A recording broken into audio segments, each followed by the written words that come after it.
baseline scenario is also called the default scenario or the business as usual scenario.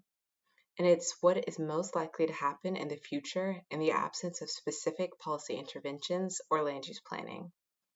Before developing alternative scenarios, we strongly recommend spending some time to properly refine the baseline scenario. Trust me, this will help immensely with the comparison between different land use options later on. When we first access step 3, the scenario step in the land use planner, the tool has already simulated a draft baseline scenario that we can see here. The default scenario takes into account two factors: the effect of time on plantations and the effect of population growth on all land uses. First, let's look at the effect of time on plantations. For perennial crops, it takes into account changes in productivity due to aging and to the possible replanting of the plantations. And the exact changes depend on the parameters that we entered in the previous step. For annual crops, if we mark some of them as being itinerant crops, it will also account for land use changes caused by shifting cultivation patterns. In this project, we indicated that our cassava was itinerant, and we can see next to our cassava in the figure, this blue area, which corresponds to the fallow land that resulted from shifting cassava. You will learn a bit more about how the fallow area is generated in our next video. The second factor that we'll look at is the effect of population growth on all land uses. The more the population increases, the more the agricultural land uses tend to expand. And we are reminded here of the growth rate just below our chart. This is the growth rate that we chose in step 1. And we have the option to adjust it here for the scenario if we wish.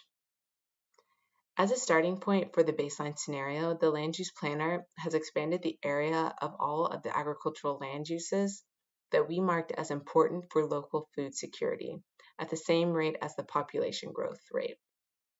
For instance, if our population growth is 3.2%, as it is here, our cassava will expand at an annual rate of 3.2%.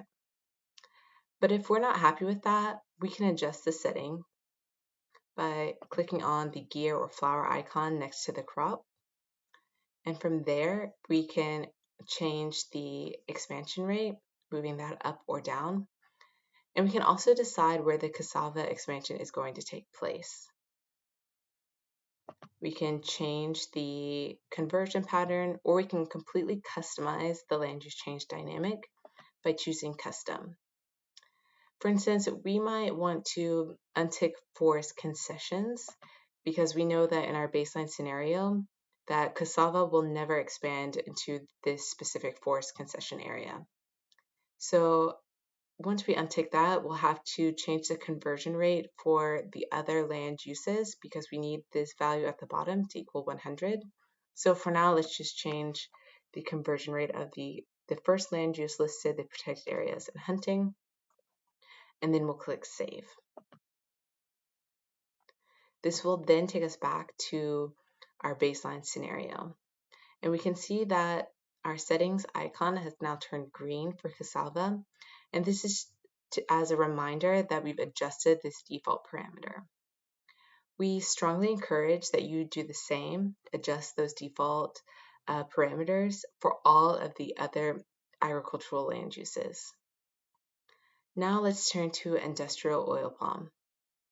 If we click on the settings icon, we can see that the expansion rate is not 3.2%. It's actually 1.6%. So why might that be the case?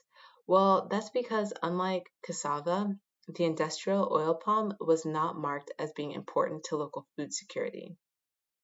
For all agricultural land uses in this situation, that is, those that are not marked as important for local food security, the tool by default sets the expansion rate at half of the population growth rate.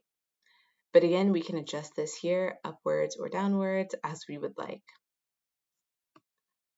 Once we've reviewed all of the linear effects of population growth in our baseline scenario, we can also consider any nonlinear land use change that may be due to other factors at any point during the scenario period.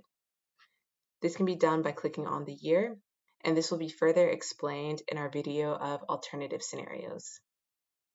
In general, we won't include these nonlinear events in the baseline scenario, but only in the alternative scenarios. Once we're happy with the baseline scenario, then we are ready to create one or more alternative scenarios, which can be done here by clicking Add Scenario.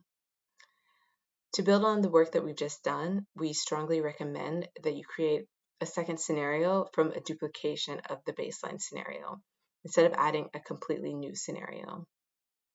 As a reminder, you can check the list of all scenarios here below the figure or the chart. And of course, before you leave, remember to save your work by clicking Save at the top of the screen.